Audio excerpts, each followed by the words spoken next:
يا هلا والله فيكم، مساء الخير. طبعا احنا اليوم في المزروع ما شاء الله تبارك الله، عندنا فيلا في حي راقي ما شاء الله، وتصميم ما شاء الله فاخر. راح نتكلم عن التفاصيل. طبعا مساحتها 600 متر مربع، والحلو هنا موقعها. شايف هذا الطريق؟ هذا طريق الملك عبد الله ما شاء الله، معروف الكافيهات والمطاعم، محلات تجارية. هنا ما شاء الله الطريق، وهنا الفيلا ما شاء الله. موقع مميز. شارع طبعا هنا عرض 20، منطقة ما شاء الله شرحة وهادية، وحي راقي ما شاء الله تبارك الله. طبعا مساحة 600 متر مربع، بناء نظام فيلا. طبعا تعرف شو اللي باقي للفيلا؟ باقي لك الصبغ والبرسلان واطقم الحمامات وتبكرامة، وباقي لك الابواب والنوافذ وتسكن. طبعا هذا الارتداد الامامي ما شاء الله، عندك هنا خزان ارضي، شوف ما شاء الله وسع الارتداد. طبعا نظام فيلا، وعندك شقتين ما شاء الله مؤجرات جاهزين. طبعا عندك هذا الارتداد الجانبي.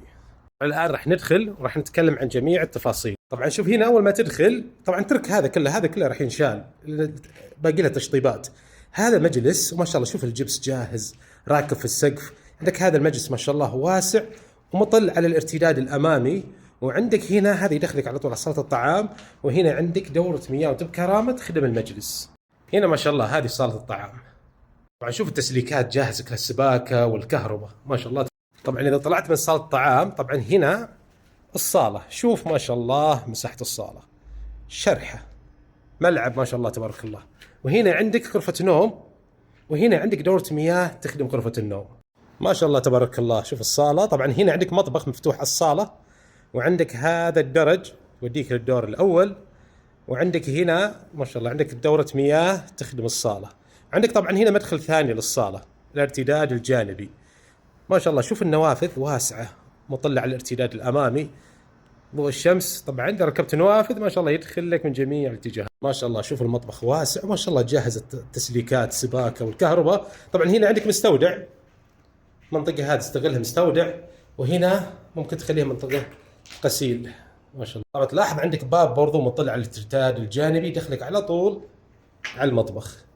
تصميم ما شاء الله الفيلا عجبني صراحة، فيها أفكار حلوة. طبعا لو تلاحظ الدرج، هنا مدخل، هنا المطبخ، هنا عندك مدخل مطلع ارتداد الجانبي، دورة مياه. توزيع المرافق هذا ما شاء الله عجبني، يعني مدروسة صح.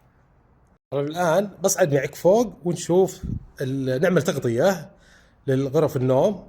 تابع معي. طبعا ما شاء الله هذه الفيلا تصميمها مرة حلو. الآن بعمل لك تغطية وتشوف غرف النوم، كم غرفة نوم عندنا.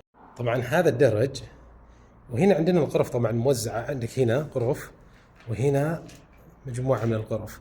طبعا هنا عندك غرفة نوم، وهنا عندك دورة مياه، هنا عندك غرفة نوم، وهنا عندك غرفة نوم ما شاء الله. باقي لهم الصبغ والسيراميك والبرسلان.